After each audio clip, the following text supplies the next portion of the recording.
dan salam sejahtera. Pada hari ini kita akan pelajari Teknologi Maklumat dan Komunikasi tahun 6, Projek Pengaturcaraan, muka surat 68 hingga muka surat 71 menghasilkan projek pengaturcaraan Unit 4, Memahami Situasi. Satu pertandingan membina permainan komputer peringkat kebangsaan akan diadakan. Nadia, Najmi, Naresh dan Nicole telah dipilih untuk membentuk satu pasukan sebagai wakil negeri bagi pertandingan tersebut. Ini pada muka surat 68. Cikgu cakap, kamu perlu mengikuti langkah membangunkan projek pengaturcaraan dengan teratur bagi mencerahkan peluang kamu memenangi pertandingan ini. Mereka cakap, baik cikgu. Nampak?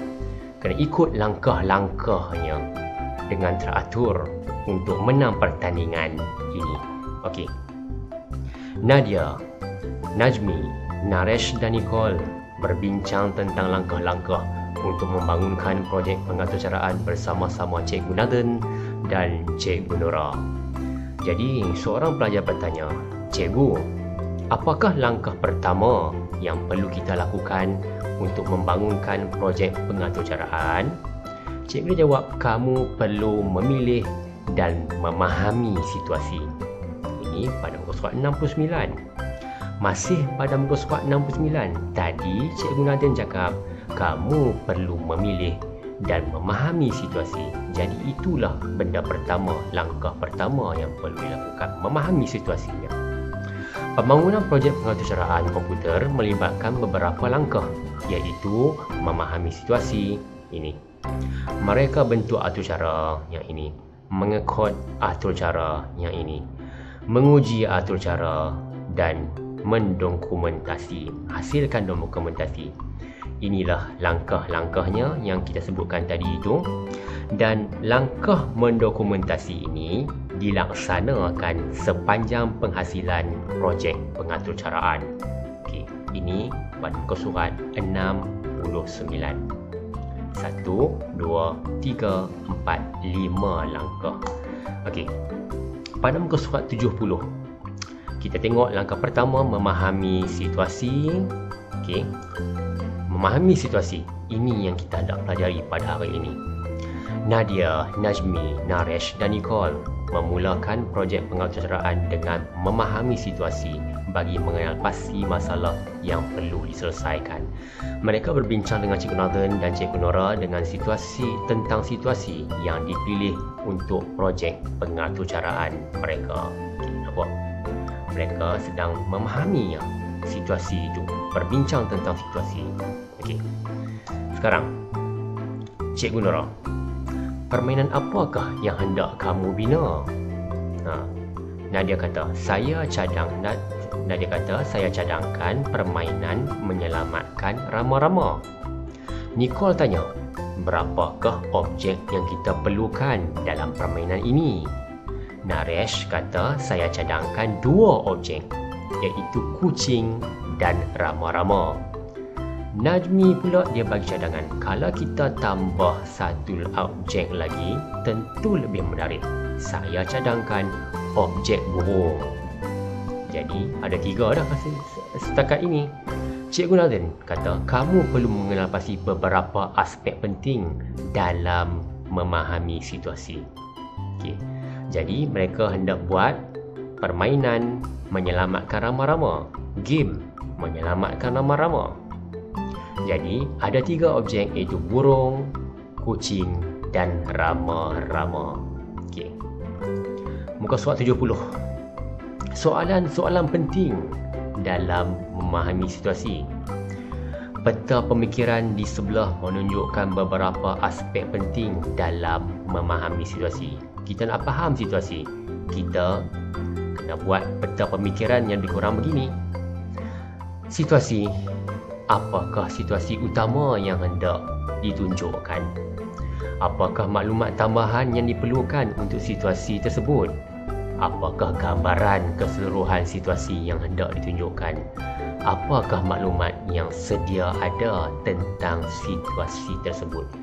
Kita akan pergi mendalam lagi tentang situasi permainan yang akan kita reka nanti. Okay. muka surat 71. Dan kita lihat, mereka menulis situasi berikut untuk menggambarkan situasi bagi projek pengaturcaraan. Seekor rama-rama terbang di bahagian atas dari kiri ke kanan.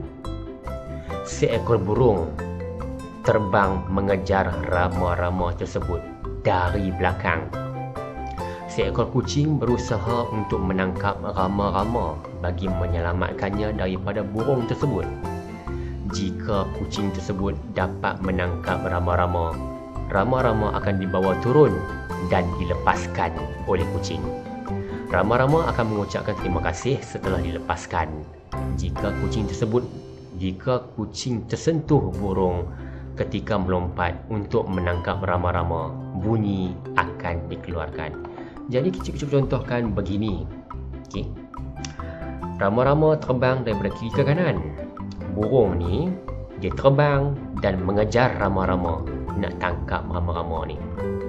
Kemudian kucing ini pula berusaha untuk menangkap rama-rama. Dia nak selamatkan rama-rama ni daripada burung ini.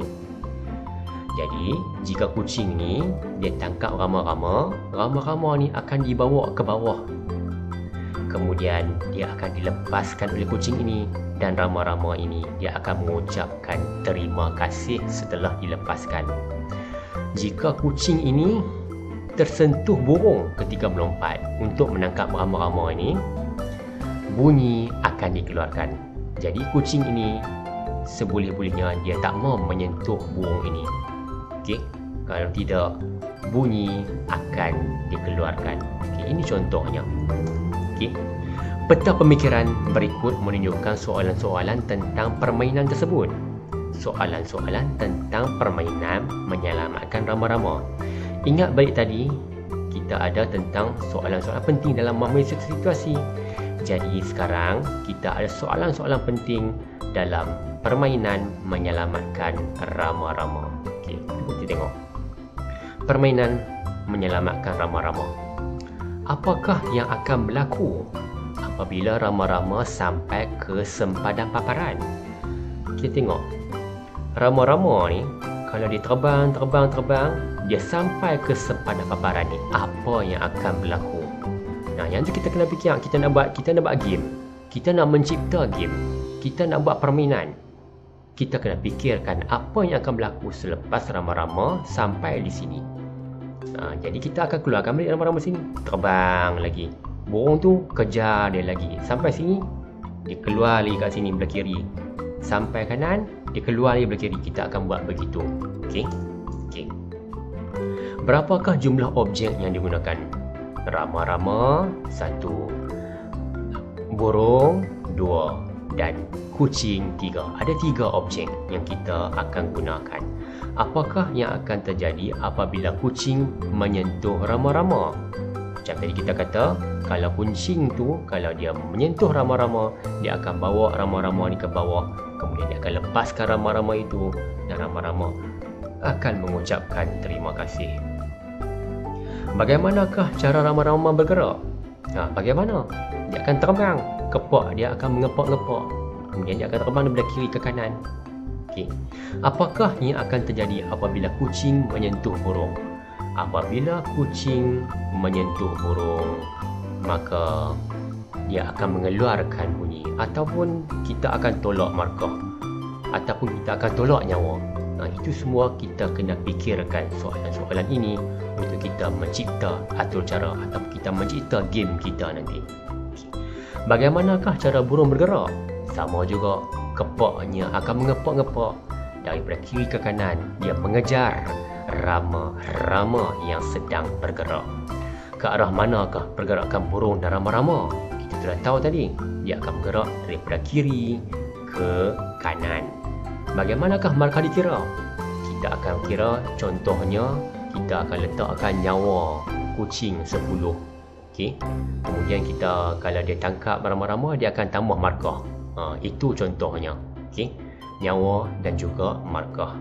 Jadi setakat ini dulu, kamu fahami situasi dahulu sebelum nanti apabila sampai masanya nanti kita buat game ini, kita akan buat atur cara ini.